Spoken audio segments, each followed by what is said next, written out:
So they had all of these things put in place at the end of the Second World War. The Second World War was also fought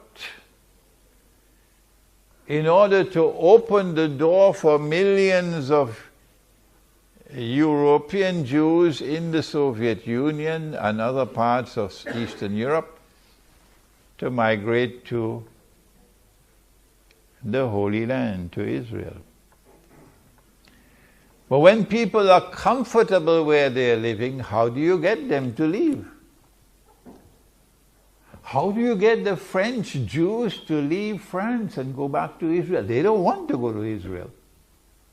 The Jews who are living in France today, they don't want to go. So how do you get the Jews to leave France and go back to Israel? You've got to do something. I ask those who are Jews to think. If you're a Jew, I ask you to think.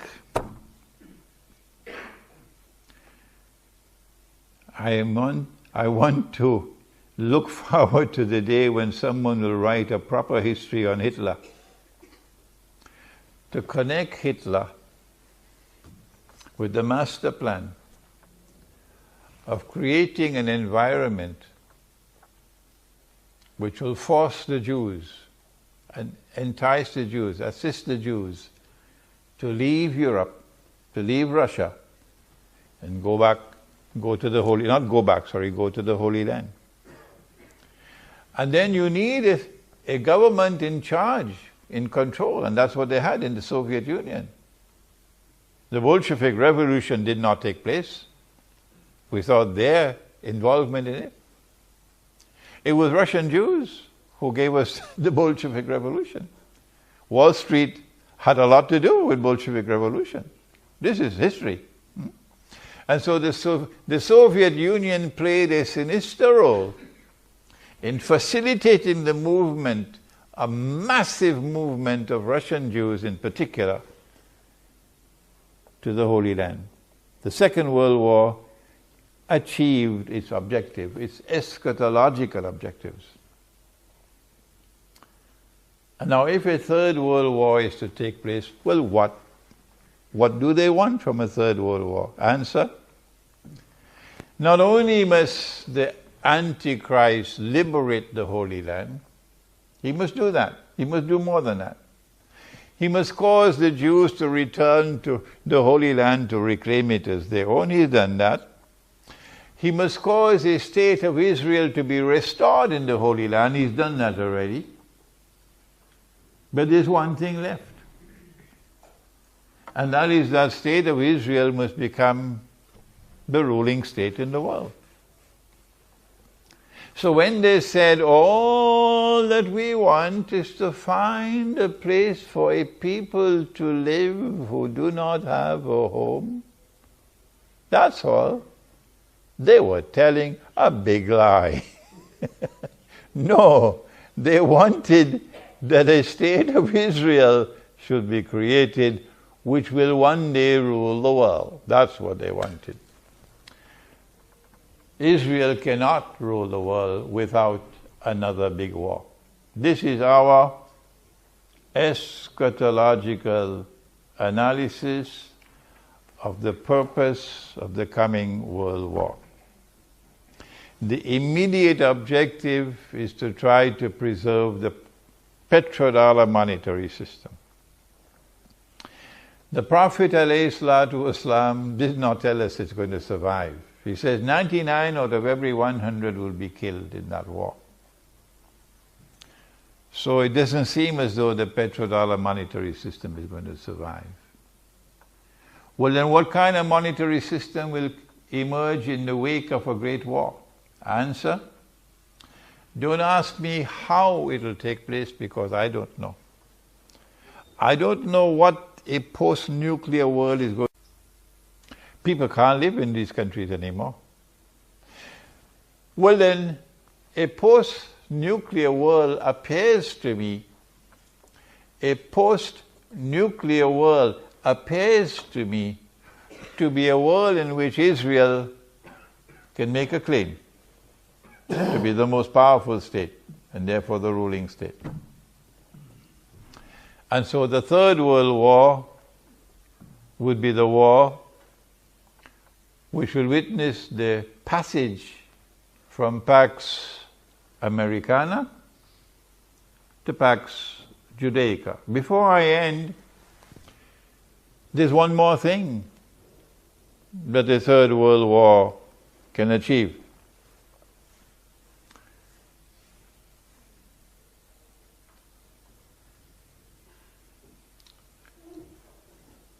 Our Prophet, Allah's blessings be upon him, prophesied the destruction of the Arabs.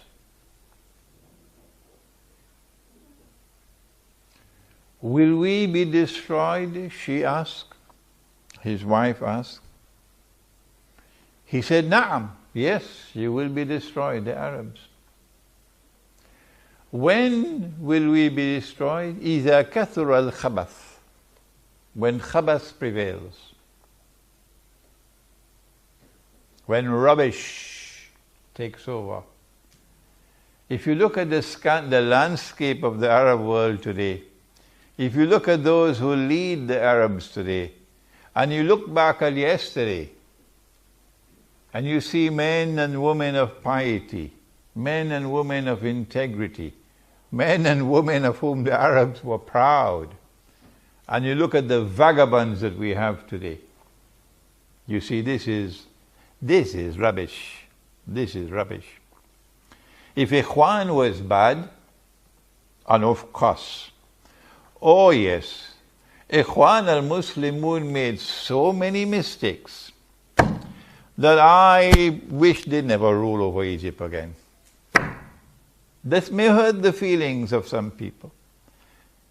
But if you cannot read the constitutional sunnah, then you shouldn't call yourself an Islamic movement. If Ikhwan al-Muslimun was bad, what I tell you, Sisi is much worse. That may hurt the feelings of some of the supporters of the Egyptian government. And so when rubbish prevails, and that's what we have today, rubbish prevailing, the Arabs are going to be destroyed. Well, what about the other force which threatens them, Russia? What's going to be Russia's fate after the World War? I don't have the time, but Surah Al-Kahf tells me that Putin is going to checkmate them. Yes, there's going to be massive destruction of Russia.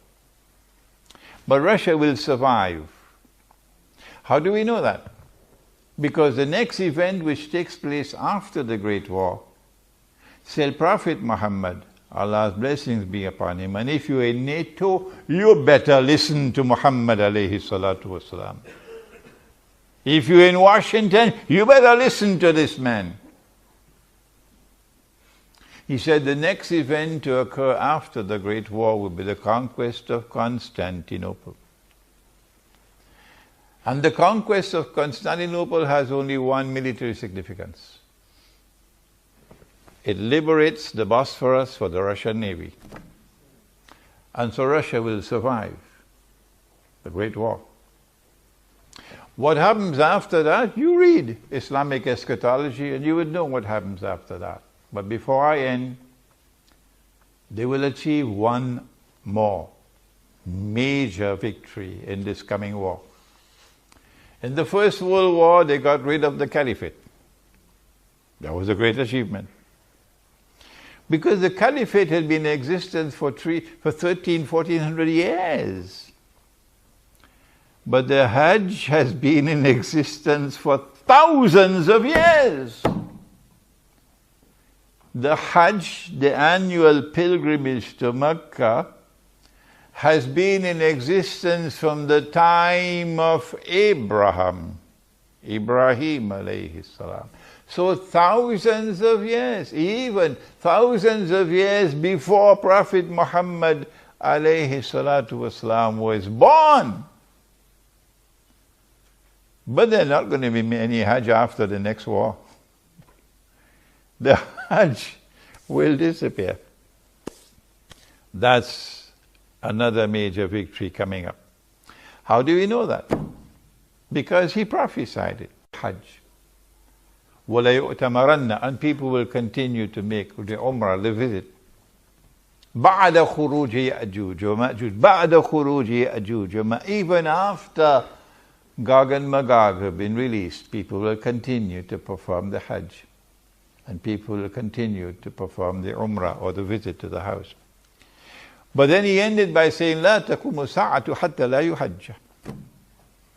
But the last hour will not come until the Hajj is abandoned. And I am suggesting to you that the abandonment of the Hajj will take place in this coming nuclear war. I hope and pray that this brief introduction to an Islamic eschatological analysis of world wars would provoke the scholars in our midst, because I'm now 74 years of age. But we haven't shown here a graduate of international relations. I hope that it'll provoke you, our budding scholars, to conduct the research and to produce a work on an Islamic eschatological explanation of world wars. Thank you. Wassalamu alaikum wa rahmatullah.